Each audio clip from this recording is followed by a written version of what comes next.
वडणगे तालुका विजय housing society या कॉलनीमध्ये मृत अवस्थेत भटकी कुत्री तब्बल 12 ते 15 आढळून आली।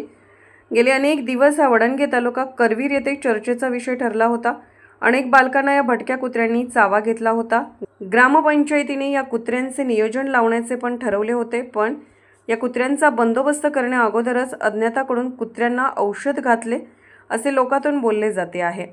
ही भटकी कुत्री अनेक लोकांना चावा घेतल्याशिवाय सोडतच नव्हती। या कुत्र्यांना लोक आणि शाळेला जाणारे विद्यार्थी हैराण झाले होते। त्यातच अज्ञात व्यक्तीने या कुत्र्यांना औषध घालून मारले असल्याचे ग्रामस्थातून बोलले जाते। या भटक्या कुत्र्यांचा अनेक लोकांना एक दहशतच होती। वडणगे प्रतिनिधी ज्योतिराम घोडके।